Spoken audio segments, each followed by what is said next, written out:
success is not an option. Must. என்னால் ஒரு பார்பராக பெரிய லைஃப் வாழ முடியும்னு நம்பிக்கை இருக்கு. இப்படியே மீன் பிடிச்சு ஊர் சுத்தி வருஷம் 4 ஓடி ஓட்டுறதை குறைச்சிட்டு கொஞ்சம் ரெஸ்ட் எடுக்கலாம்ல. நீங்களே எல்லாரும் மாதிரி இருந்தீங்க. காசு வாங்கி பழகிக்க. 15,000 ரூபா தான் வரும். அதுக்குள்ள குடும்பத்தை நடத்த முடியும்னா ஓகே சொல்லுங்க. Black Sheep Value OTT இப்போது புத்தம் புது பொலிவுடன் நீங்கள் கேட்ட மாற்றங்களுடன். Black Sheep Value OTT Tamil பசங்க கொடுக்கும் கேரண்டி.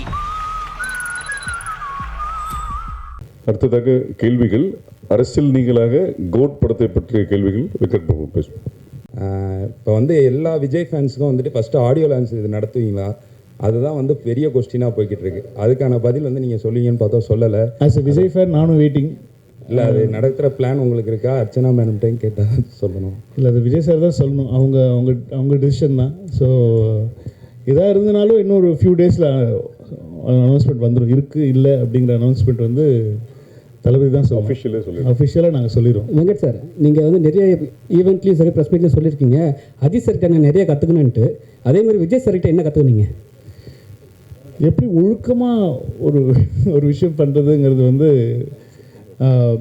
விஜய் சார்கிட்ட கற்றுக்கிட்டு. ஏன்னா ஒரு அவ்வளோ ப்ரொஃபஷனல், அந்த ஒரு லெவலில் இருக்கிற ஒரு அவ்வளோ பெரிய ஆக்டர், அவ்வளோ பெரிய மாஸான ஒரு சூப்பர் ஸ்டார் லெவலில் இருக்கிற ஒரு ஆக்டர் வந்து எந்த இடத்துலையுமே வந்து அவர் அவ்வளோ டவுன் டு எர்த், அவ்வளோ சிம்பிளாக எல்லாருக்கூடையும் ரொம்ப முதல்ல பயந்துட்டு இருந்தோம். முதல்ல வந்து இப்போ விஜய் சார்கிட்ட எப்படி நம்ம ஒர்க் பண்ண போகிறோம், எப்படி அவர்கிட்ட ஒர்க் வாங்குறது அப்படிங்கிறதெல்லாம். பட் ஆனால் வந்து ரொம்ப ஈஸியாக ஆக்கிட்டார், எல்லாருக்குமே ரொம்ப ஈஸியாக ஆக்கிட்டார். ஸோ அது கண்டிப்பாக அது வந்து கற்றுக்கணும். அது என்ன லெவலில் நம்ம இருந்தாலும் வந்து நம்ம கூட ஒர்க் பண்ணுறவங்கள வந்து கம்ஃபர்டபுளாக வச்சுக்கணும் அப்படிங்கிறது வந்து அவர்கிட்ட கற்றுக்கிட்டேன்.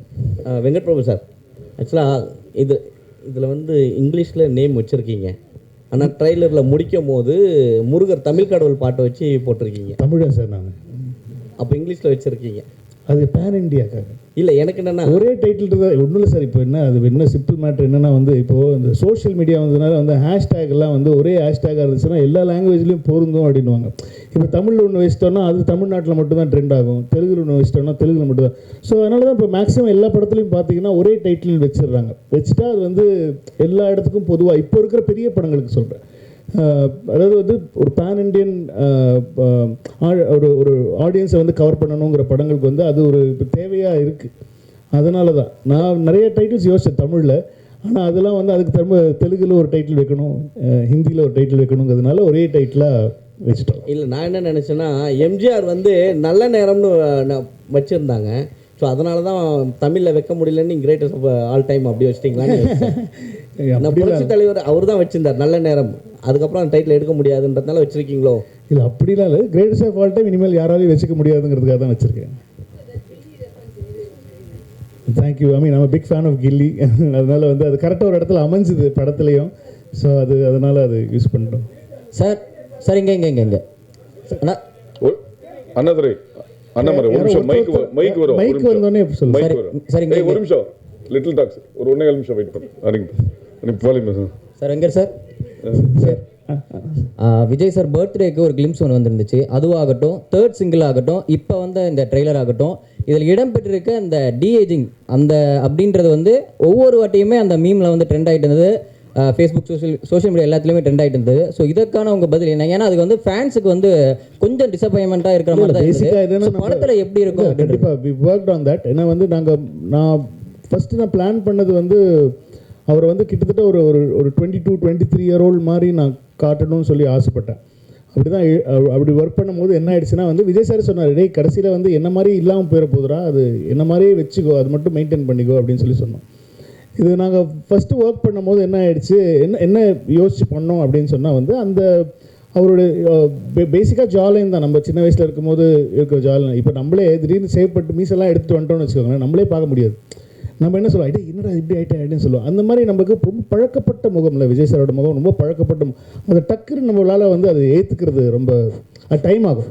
ஸோ அதனால் வந்து என்ன பண்ணிட்டோம் இப்போது அப்படின்னு சொன்னால் வந்து ஆஃப்டர் இது எங்களுக்கே பாடம் தான். எங்களுக்கே ஒரு சரி நான் எது வேணாலும் நான் வந்து தப்பிச்சிடுவேன், ஆனால் வந்து இவங்ககிட்டே தப்பிக்கிறது ரொம்ப கஷ்டம். இவங்க அவ்வளோ பெரிய வந்து ஒரு தளபதியுடைய பயங்கரமான ஒரு ஒரு ஒரு வெறியை அப்படின்னு தான் சொல்லணும். ஏன்னா இவங்களை கன்வின்ஸ் பண்ணுறது தான் ரொம்ப கஷ்டமாக இருந்துச்சு. ஸோ என்னென்னா வந்து பேசிக்காக இப்போது நீங்கள் ட்ரெய்லரில் பார்த்த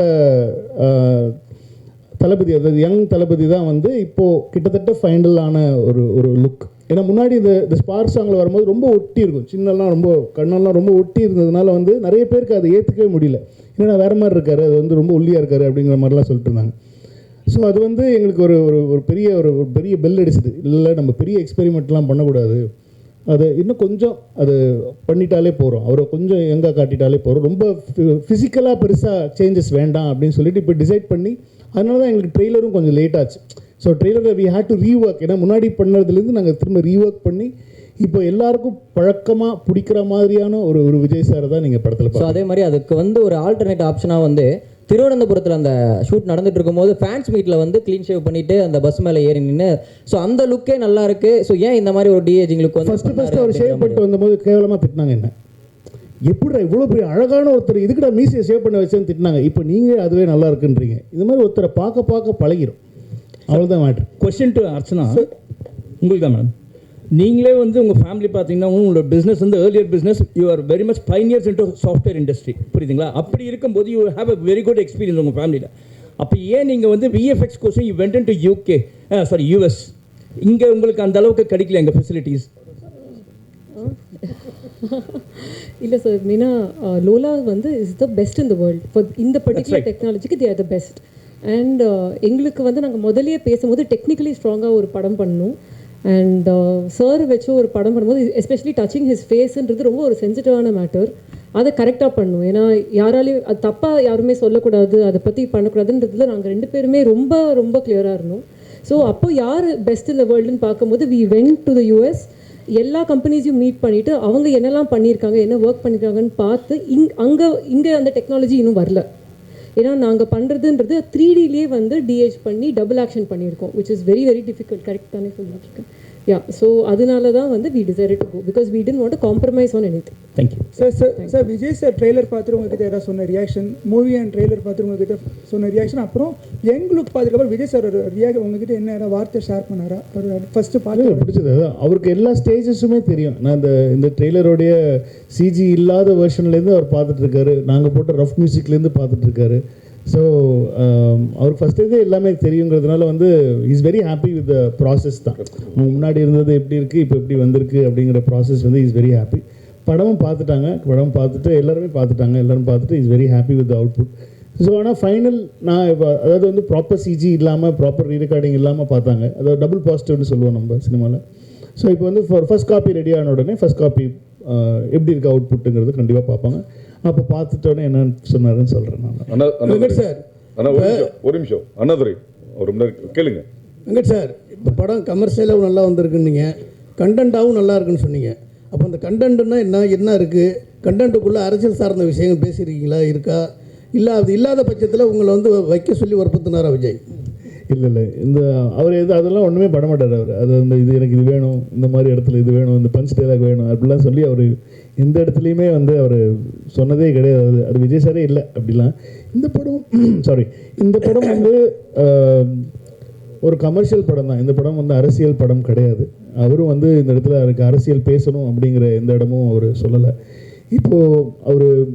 இப்போ நீங்கள் வந்து படத்தில் பார்க்கும்போது சில டைலாக்ஸ்லாம் பார்க்கும்போது இது வந்து நீங்கள் அரசியலுக்காக எழுதின டைலாகா அப்படிங்கிற மாதிரிலாம் யோசிக்கலாம். பட் ஆனால் அது வந்து படத்தோட வர டைலாக்ஸு. இப்போ நீங்கள் பார்க்குறதுனால அது உங்களுக்கு வந்து அது வேறு மாதிரி தோணலாம். பட் ஆனால் விஜய் சார் என்றைக்குமே ஐ திங்க் யார்கிட்டையுமே அவர் சொன்னதில்லைன்னு நினைக்கிறேன். அதுதான் Vijay sir. Sir Venkat Prabhu sir, Ajith சாரை சால்ட் பேப்பர் லுக்குக்கு மாற்றினது நீங்கள் தான், ஸ்ட்ராங்காக மாற்றினது. அதுக்கப்புறம் அவர் சால்ட் லுக்குக்கே மாறிட்டார். இப்போ விஜய் சாரையும் சால்ட் பேப்பர் லுக்கு என்னதான் அப்பா கேரக்டர்னாலும் அந்த லுக்கு கொண்டு வந்திருக்கீங்க. தொடர்ந்து எப்படி அவர் இந்த படத்தோட அதுக்கப்புறம் என்ன சொன்னார் அந்த லுக்கை பார்த்துட்டு? ஏன்னா பையன் கேரக்டர் இருக்குது, இல்லை இருக்காது, யூத்தும் இருக்குது, அதில் ஒரு அந்த கேரக்டருக்கு ஏஜ்டாக இருக்கிற ஒரு போர்ஷன் இருக்கிறதுனால அந்த கேரக்டருக்கு வந்து அவர் அப்படி பண்ண வேண்டிய ஒரு சுச்சுவேஷனாக இருந்தது. மற்றபடி அடுத்த படத்தில் என்ன கதைன்னு தெரில, அதில் என்ன பண்ணுவாங்கன்னு தெரில. ஸோ அதனால் அது பொறுத்து தான் பார்க்கணும். அதை அப்புறம் இந்த title Thalapathy Vijay is the greatest of all time, அது அப்படியே முடிஞ்சிருது. அதுக்கப்புறம் என் வெங்கட் பிரபு ஹீரோ, ஏவை கட் பண்ணிட்டோம்னா வெங்கட் பிரபு ஹீரோன்னு தோணுது. ஏவை கட் பண்ணிட்டோம்னா வெங்கட் பிரபு ஹீரோன்னு தோணுது. வெங்கட் பிரபு ஹீரோவா? அதான் அந்த உள்ள டபுள் அவ்வளோலாம் அந்த அளவில் அறிவு கிடையாது எனக்கு. நீங்கள் அப்படிலாம் கிடையாது. கிரேட்டஸ்ட் ஆஃப் ஆல் டைம் இந்த கேரக்டர் நான் இப்போ எழுதியிருக்கிற கேரக்டர் வந்து நான் ஒரு ஹீரோவை எப்படி பார்க்குறேனோ அந்த ஹீரோ வந்து நீங்கள் படத்தில் பார்ப்பீங்க. வெங்கட் பிரபு சார், இதில் நீங்கள் அரசியல் இல்லை அப்படின்னு சொன்னீங்க. ஆனால் ஃபர்ஸ்ட் பாட்டு வெளியிடும் போதே பார்த்தீங்கன்னா பாட்டிலே சொல்லியிருப்பார், மைக்கை பிடிக்கவா பட்டையை கலப்புவான்னு. அது ஏன் பார்ட்டி சார்? என் பாட்டில் மைக்குன்னா என்னது? ஏன்னா 22 நாங்கள் எந்த பார்ட்டியாக இருந்தாலுமே வந்து மைக் எடுத்து பாட்டு பாடுவோம், கச்சேரி பண்ணுவோம், இசைஞானி சாங்ஸ் தான் போகும். அதை நான் மங்காத்தாலே சொல்லியிருப்பேன், மப்பானாலே இசைஞானி பாட்டு தான் ஞாபகம் வருதுன்னு சொல்லி மங்காத்தாலே சொல்லியிருப்பேன். நீங்கள் ஏன் எல்லாமே தப்பாக எடுத்துக்கிறீங்க? 22 கொடி அறிமுகப்படுத்த போறாருன்னு சொல்லி தகவல் போயிருக்கு. ஒருவேளை அதுக்கு முன்னாடி நீங்கள் ப்ரிப்பேர்டாக இதெல்லாம் பண்ணுங்க சார் சொன்னீங்களா? எதை பண்ணுங்க சார்? அரசியலுக்கான எனக்கு அரசியல் ஸ்பெல்லிங்கே தெரியாது, அது அவருக்கு நல்லா தெரியும். நீங்கள் வேறு, நான் அந்த பாட்டை திரும்ப கேளுங்க. இப்போ வெங்கட் பிரபு பார்ட்டியாக கேட்க உங்களுக்கு. வெங்கட் சார் எப்பவுமே வந்து மோகன் சாரை வந்து நீங்கள் நிறைய கேள்வி என்னன்னா மோகன் சாரை வந்து எப்பவுமே வந்து ஒரு ஹீரோவாக பார்த்துருப்பாங்க. நீங்கள் எப்படி வில்லனாக பார்த்தீங்க? அதே ஹீரோ விஜய் சார் கிட்ட நீங்கள் கதை சொல்லும் போது மோகன் சார் தான் வில்லன் சொல்லும் போது அவர் என்ன சொன்னார்? ரொம்ப ஹாப்பியாக இருந்தார். ஏன்னா ஒருத்தர் அவங்க பண்ண யூஸ்வல் கேரக்டர்லேருந்து கொஞ்சம் வேறு மாதிரி காட்டினா அது வந்து கொஞ்சம் ஆடியன்ஸுக்கு புதுசாக இருக்குமே அப்படிங்கிறது தான் ஐடியா, தவிர வேறு எதுவும் ஐடியா இல்லை. அதனால தான் மோகன் சார் ட்ரை பண்ணோம்.